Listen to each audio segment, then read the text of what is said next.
अस्सलामु अलैकुम। कैसे हैं यूट्यूब फैमिली। आज छोटे से वीडियो लेकर हाजिर हुई हूँ और छोटा सा पॉइंट है, जो चैनल पे नए हैं वो चैनल को सब्सक्राइब कर दीजिए और बेल के बटन को क्लिक कर दीजिए ताकि हर नए आने वाली वीडियो आप तक पहुँच सके। तो आज का टॉपिक है अबू दरादा की दुआ की ताकत। अबू दरादा की दुआ की ताकत क्या थी? दुआ मैं अभी आपको वो बताऊंगी कि वो दुआ कौन सी थी।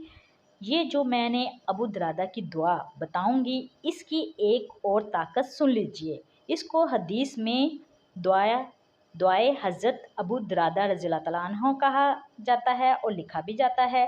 मुशाहदात और तजर्बात में मुहद्दिसीन, मुफस्सिरीन और अहले अल्लाह के सालहीन के ये दुआ इंसान की ज़मीर की हिफाजत करती है।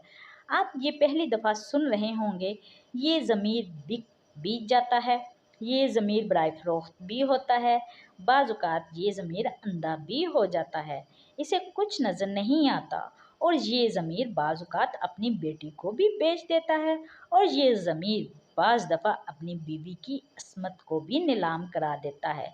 बाज़-औक़ात ये ज़मीर या नहीं देखता कि सामने मेरी बीवी है या बेटी, ये ज़मीर भी बिक जाता है। ये दुआ इस ज़मीर की हिफाजत करने के लिए है।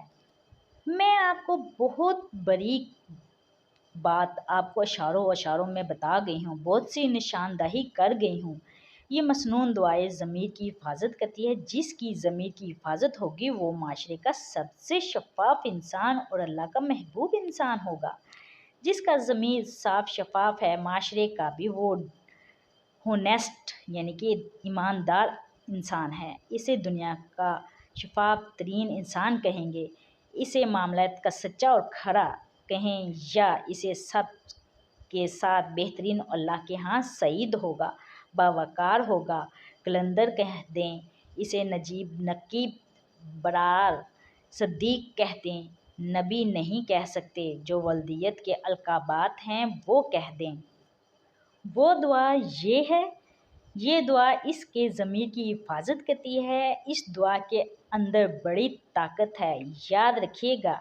ये दुआ जान की भी हिफाजत करती है, माल की भी हिफाजत करती है, इंसान के ज़मीर और इज़्ज़त की भी हिफाजत करती है।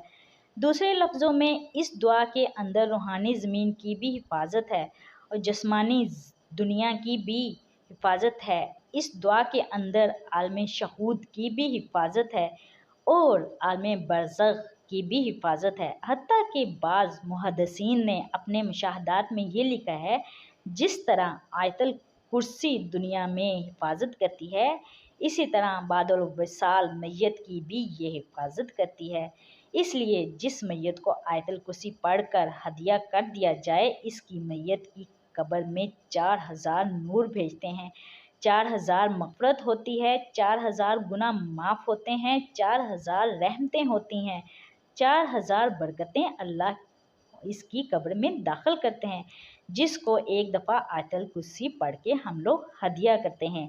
अगर आपको मेरी ये छोटी सी वीडियो पसंद आई हो तो अच्छा सा कमेंट ज़रूर कीजिएगा और जो चैनल पे नए हैं वो चैनल को जाते जाते सब्सक्राइब ज़रूर कीजिएगा ताकि हर नई आने वाली वीडियो उन तक पहुंच सके। मुझे अपनी दुआओं में ख़ास याद रखिएगा और ख़ास दुआ कीजिएगा। अगर कोई गलती हो गई हो पढ़ने में, बोलने में,